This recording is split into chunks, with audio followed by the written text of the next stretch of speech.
कहते हैं जो स्वामी जी ऐसे भाषण देते हैं उनकी जिंदगी बहुत थोड़ी होती है। मैंने कहा क्यों? कि उसके दुश्मन बहुत होते हैं, कोई भी गोली मार देता है। मैंने कहा जो तलवे चाटते हैं, जो तलवे चाटते हैं वो क्या 1000 साल जिंदा रहते हैं? अरे मरते तो वो भी हैं, मरने से कौन बचेगा? और फिर दुख की परिभाषा समझ लीजिए, मरने का दुख किसे होगा, मरने का गम किसे होगा? इससे पहले आपको सुख दुख की परिभाषा समझनी होगी। और सीधी सी बात है, जो मैं चाहता हूं यदि वही हो जाए तो सुख है, और जो मैं चाहता हूं उससे उल्टा हो जाए तो दुख है। अनुकूल अनुभूति सुख है और प्रतिकूल अनुभूति दुख है। ये न्याय दर्शन का सिद्धांत है। महर्षि गौतम कहते हैं जो अनुकूल है वही सुख है। तो फिर मौत का गम किसे होगा?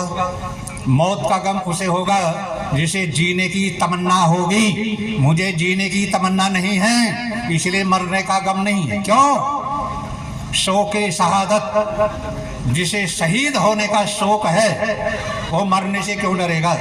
शोके शहादत को क्या कीजिए, हमने हथेली पे सर ले लिया और हमें कत्ल होने से डरना नहीं, क्योंकि हमने कातिलों के मोहल्ले में घर ले लिया।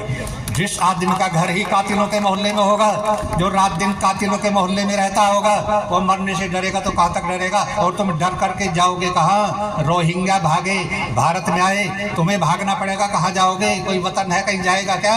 यही तुम्हें लड़ना पड़ेगा।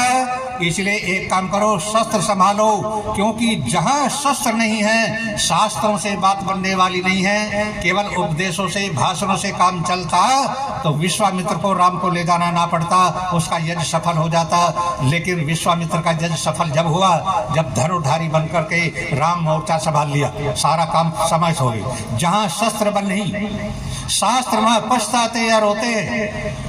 और साधुओं को भी सिद्धि तभी मिलती है जब पहरे पर स्वयं धनुर्धर राम खड़े होते हैं। जहाँ राम है वहाँ सिद्धि मिलती है, जहाँ नहीं है वहाँ नहीं मिलती। इसलिए आपको ये आवश्यक इन बातों पर याद रखना। और मैं आपसे निवेदन करूं, अब तक जो हुआ सो हुआ, लेकिन अब भी संभल जाइए। और आप संभलने का एक काम करना, मैं इतने लोगों के बीच में खुलेआम कह रहा हूं, अपने दम पर कह रहा हूं, भूल करके भी यदि एक तरफ से हाथी तुम्हें मारने के लिए आ रहा है, एक तरफ से शेर मारने के लिए आ रहा है, दूसरी तरफ भागो तो कुआं है, खाई है, दोनों तरफ मौत है, दोनों तरफ से मौत से बच करके भी याद रखना, एक काम करना, कितनी भी